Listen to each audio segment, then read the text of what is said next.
नमस्ते, मी मिलिंद साबळे, आंतरराष्ट्रीय मानवाधिकार आणि मीडिया संघटना या संघटनेमध्ये महाराष्ट्र राज्य प्रभारी म्हणून काम करत आहे। गेली 1 महिना झाले आम्ही विभाग आयुक्त पुणे, सांगली जिल्हाधिकारी, प्रांताधिकारी मिरज तसेच अपर तहसीलदार अश्विनी नरोटे या सर्वांना सांगलीमधील हरिपूर येथे या गावामध्ये अवैधरित्या बेकायदेशीररित्या 4 ते 5 हजार ब्रास मातीचे उत्खनन केलेलं आहे यासाठी निवेदन सादर केले होते व त्या निवेदनाची दखल घेऊन सांगली जिल्हाधिकारी गौण खनिज प्रकरण सतीश कदम साहेब व दिग्विजय पाटील यांनी लगेच दखल घेऊन पत्र आमच्या उत्तराचे दिलेले आहे। परंतु अपर तहसीलदार अश्विनी वरुटे यांनी मंडलाधिकारी सुधाकर जाधव व तलाठी व ग्रामसेवक यांच्याकडून कोणत्याही प्रकारची कारवाई कोणत्याही प्रकारचं उत्तर देण्यात आलेलं नाही, चुकीच्या पद्धतीने उत्तर देण्यात आलेलं आहे। आमचा ना प्रश्न असा आहे की ज्यावेळी पंचनामा केला तो पंचनाम्याची जाहिरात पावती, रॉयल्टी किती भरली त्याची पावती, ती गाडी पकडलेली आहेत, वाहनं ज्यावेळी वापरली होती त्या सर्व वाहनांची नंबर व त्यांच्यावर कोणती कारवाई केली याची पावती, त्याचबरोबर कोणत्या पोलीस स्टेशनला या गौण खनिज करणाऱ्या लोकांच्या विरोधात FIR दाखवलेला आहे त्याची कॉपी, तसे दंड किती रुपयाचा केलेला आहे। 4 ते 5 हजार ब्रास मातीचं उत्खनन केलं असेल तर 2 ते 2.25 कोटी रुपयाचा दंड झाला पाहिजे। या पद्धतीने यांच्यावर कारवाई केली पाहिजे, परंतु तहसीलदार साहेबा अजून यांच्यावर कारवाई करत नाही।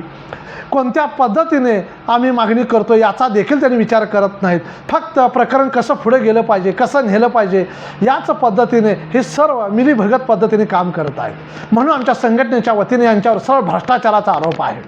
कारण या प्रकरणावर कारवाई होत नसेल तर तुम्हाला यामध्ये मलिदा मिळाला आहे का काय असा आमचा प्रश्न आहे। म्हणून आम्ही विभाग आयुक्त पुणे यांना पुन्हा एकदा विनंती करतोय, जिल्हाधिकारी साहेब मौनांग घोष साहेब यांना सुद्धा विनंती करतोय आणि प्रांताधिकारी मिरज यांना सुद्धा विनंती करतोय की आपण याच्यावर लवकरात लवकर खोलवर तपास करून ETS द्वारे मोजणी करावी। खरं ना खोटं तुम्हाला कळेल, कारण यांनी खोटा पंचनामा करून काही चुकीच्या पद्धतीने दंड केलेला आहे ते आम्हाला मान्य नाही आणि मालकांचं म्हणणं आम्ही मान्य करणार नाही जोपर्यंत रॉयल्टी यांच्याकडून भरून घेत नाही। कुणाकडून रॉयल्टी भरून घेतली पाहिजे?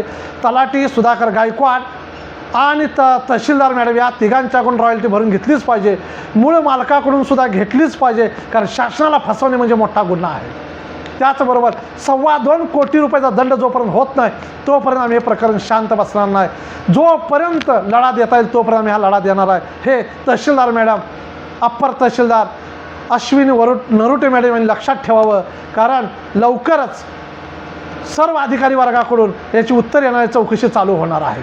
वाटतं थोडा सोपा हा घोटाळा नाही, मोठा घोटाळा झालेला आहे, म्हणून आम्ही याच्या मागे लागलेला आहे। प्रांताधिकारी साहेबांना सुद्धा मिरज यांना विनंती करतोय, आपणाकडून देखील अजून उत्तर आलेलं नाही। जिल्हाधिकारी कलेक्टर ऑफिसमधून उत्तर येतात आणि तुमच्याकडून उत्तर येत नाहीत, म्हणजे काय प्रश्न पडत आहे की काय यामध्ये तुम्ही आशीर्वाद देत आहात का?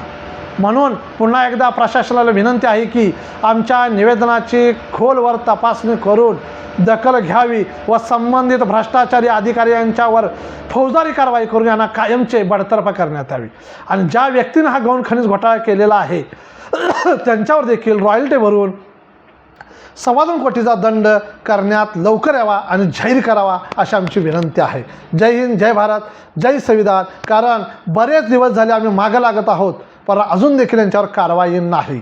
याच्या मागचं गोड बंगाल काय ह्याचं उत्तर प्रशासनाने द्यावं अशी ते इच्छा व्यक्त करतो। थांबतो।